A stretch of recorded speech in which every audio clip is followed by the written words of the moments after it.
नमस्कार, पुढार ऑनलाईनमध्ये आपल्या सर्वांचं स्वागत। आज आपण कोल्हापूर जिल्ह्यामधील गिरगाव या गावामध्ये आलो आहोत। राज्यामध्ये आज शिवजयंती मोठ्या उत्साहाने साजरी केली जात आहे। त्या निमित्ताने या गावाची एक वैशिष्ट्य आहे, जी परंपरा आहे ती जाणून घेण्यासाठी गावामध्ये पोहोचलो आहोत।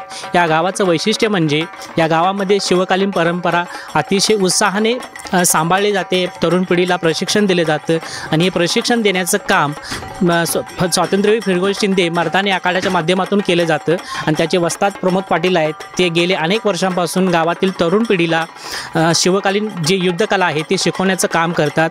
यांची काय कला आहे, ती किती निष्णात आहेत, आपण हे गेल्या अर्ध्या तास आपण जाणून घेतलं।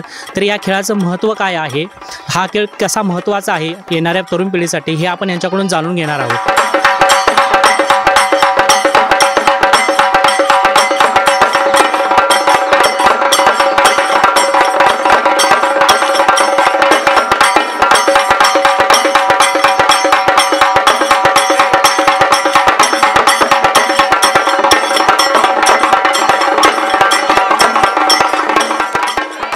तर या युद्धकलेचं किती महत्त्व आहे, येणाऱ्या तरुण पिढीला याचं प्रशिक्षण कसं गरजेचं आहे, हे जाणून घेऊया आपण वस्ताद प्रमोद पाटील यांच्याकडून। काय सांगाल?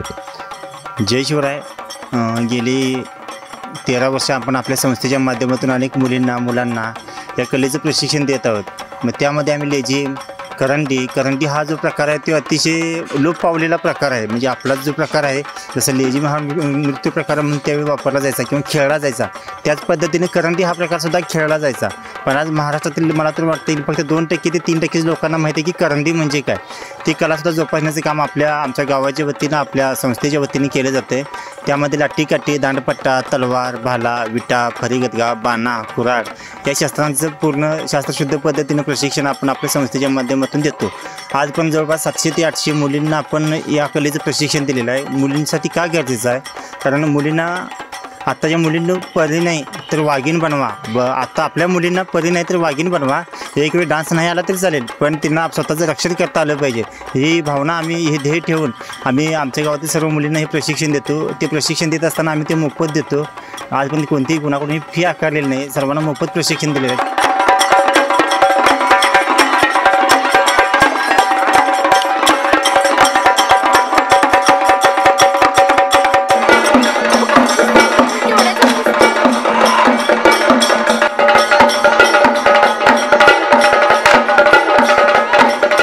त्यामध्ये द्वंद्वयुद्ध असेल किंवा काही ठिकाणी ज्यावेळी आपल्याकडे शस्त्र नसेल, लाठी-काठी नसेल, कोणतेही शस्त्र नसताना आपल्यावर जर एखादा हल्ला झाला तर त्यावेळी कसा प्रतिकार करायचा याचं सुद्धा सुसंरक्षणाचं प्रशिक्षण जे आहे ते आपण आपल्या संस्थेच्या माध्यमातून देतो।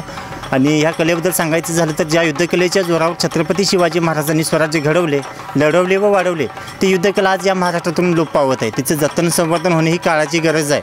नाहीतर येणाऱ्या पिढीला आपल्याला मर्दानी खेळ म्हणजे काय किंवा तलवार म्हणजे काय हे सांगणंसुद्धा आपल्याला कठीण जाईल। कारण जर आत्ताची येणारी जी पिढी आहे ती ॲडव्हान्स पिढी आहे। आत्ताची पिढी आहे ती बघायला तर आपण ती PUBG वगैरे बऱ्याच गेम आले, ते गेम खेळतात। त्या गेममध्ये विविध प्रकारची आधुनिक पद्धतीची शस्त्र आहेत। जर येणाऱ्या पिढीला अनेक 50-1 वर्षांचं सांगायला गेली की नाही आपले छत्रपती शिवाजी महाराजांनी दांडपट्ट्याच्या, तलवारीच्या, भाल्याच्या जोरावर, ह्या शस्त्रांच्या जोरावर स्वराज्य घडवले म्हटलं ते न पटण्यासारखं आहे त्यांना। त्यामुळं आत्ताची जी पिढी आहे, आमच्या आधीच्या पिढीने, आत्ताची जी आमच्यासोबत आहेत या पिढीने आम्हाला हा वारसा दिला, माझ्याकडून ते येणाऱ्या ह्या पुढच्या पिढीला वारसा जात आहे। असं आत्ताची जी पिढी आहे, माझ्या वेळची जी पिढी आहे किंवा आत्ताची येणारी पिढी आहे, या महाराष्ट्रातील संपूर्ण पिढीने हा वारसा आता जोपासला पाहिजे, तरच आपण ते पुढच्या पिढीला देऊ शकणार आहे। त्यामुळे सर्वांनी मिळून ही कला जोपासायला हवी। जसं म्हणजे आपले जे मावळ्यांनी जे स्वराज्य घडवले किंवा मावळ्यांच्या पराक्रमाचे जिवंत स्मारक म्हणजे आपण गडकोट म्हणतो, त्याच पद्धतीनं मावळ्यांच्या पराक्रमाचे जिवंत अस्तित्व म्हणजे ही युद्धकला किंवा ही शस्त्रास्त्र आहेत। या कलेचं जतन संवर्धन होणे ही काळाची गरज आहे व यासाठी सर्व शिवभक्तांनी आणि शिवकन्यांनी यासाठी पुढे येऊन ही कला टिकवण्यासाठी प्रयत्न करावेत। धन्यवाद। अगदीच महत्त्वाचं म्हणजे मुलींनी एक स्वतःचं संरक्षण स्वतःच करावं असं म्हणायला काय हरकत नाही आहे। यामधून एक आपली तंदुरुस्ती राहते, मनाची प्रसन्नता राहते आणि एक शारीरिक व्यायाम मिळतो असं म्हणायला काही हरकत नाही।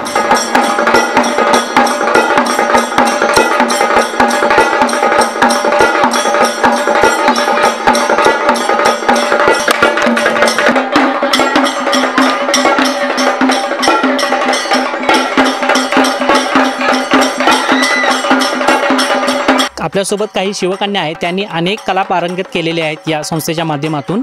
बाळ, आपलं नाव काय? मी रणरागिनी काजल शिवाजी पाटील. मी हा खेळ 8 ते 9 वर्ष झाले मी खेळते. मला तलवार, लाठीकाठी, दांडपट्टा, आपलं भाला जे करंडी, लेझिम वगैरे येते खेळता. मला असं वाटतं की ह्या माझ्या वयाच्या मुली ज्या झुंबा डान्स किंवा जिमला वगैरे जातात त्यांनी ते न करून आपल्या शिवाजी महाराजांची जी कला होती ती जपली पाहिजे असं मला वाटतं. अगदी अगदी.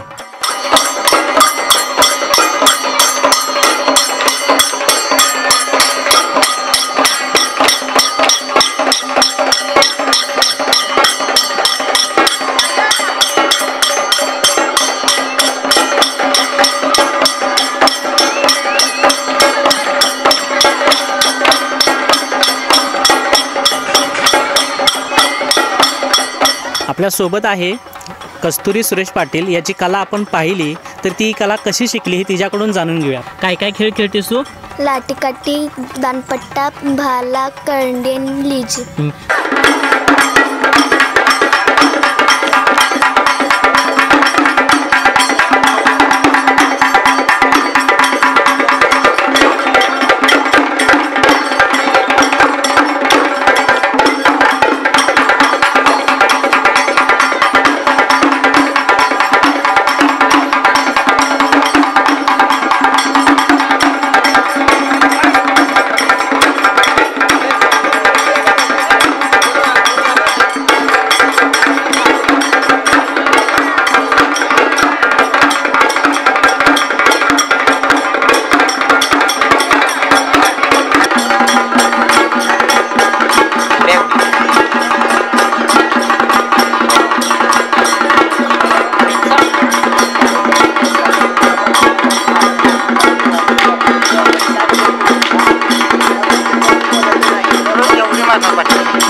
आपल्यासोबत आज एक असं व्यक्तिमत्व आहे ज्याच्यात आपण त्यांची कला काय आहे ते आपण पाहिलीच. ती कला ती गेल्या अनेक वर्षांपासून म्हणजे येणाऱ्या पिढीला तसंच गावातील युवकांना शिकवण्याचा प्रयत्न करत आहेत. तर त्यांच्याकडून अधिक जाणून माहिती घेऊया. काय सांगाल? आज माझं नाव संभाजी चव्हाण.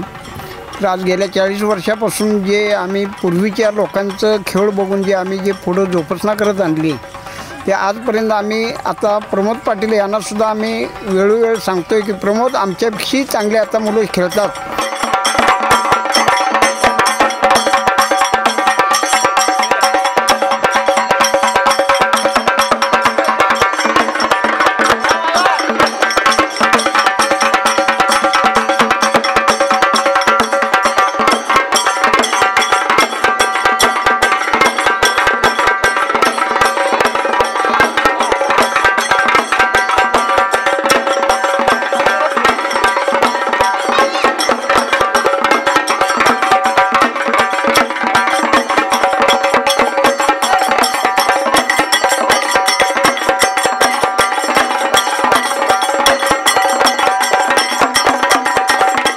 आपल्यासोबत एक छोटा मावळा आहे ज्याची कला आपण काही वेळापूर्वीच पाहिली, डोक्यात नारळ फोडण्याची. एक ती अवघड एक कला आहे. तर तू कशी त्याने आत्मसात केली त्याच्याकडून जाणून घेऊया. बाळ, तुझं नाव काय? जय शिवराय. माझे नाव मिलिंद राजेंद्र पाटील. मी ही कला गिरगाव या गावामध्ये शिकली व ही कला मी गेली 6 ते 7 वर्ष झाली शिकत आहे. मला सिंगल लाठी, डबल लाठी, पट्टा बंडाठी, डबल पट्टा, पट्ट्यात पट्टा, फरीगदगा इत्यादी मी शस्त्रे चालवणे इत्यादी शस्त्रे चालवण्यात मी पारंगत झालो आहे. तरी ही कला सर्वांनी शिकावी असं मला वाटते. कारण गेल्या या 2 वर्षापासून लॉकडाऊन झाल्यापासून मुलं शक्यतो मोबाईलमध्ये जास्त वेळ गुंतवतात. त्याने घरात ही कला शिकावी. जर त्यांना शिकता येत नसेल तर यूट्यूबला आमचे प्राचीन शस्त्रविद्या हे एक चॅनल आहे, त्याच्यातून आम्ही ऑनलाईन प्रशिक्षण दिले आहे. त्यामार्फत त्यांनी शिकावे असं मला वाटतं.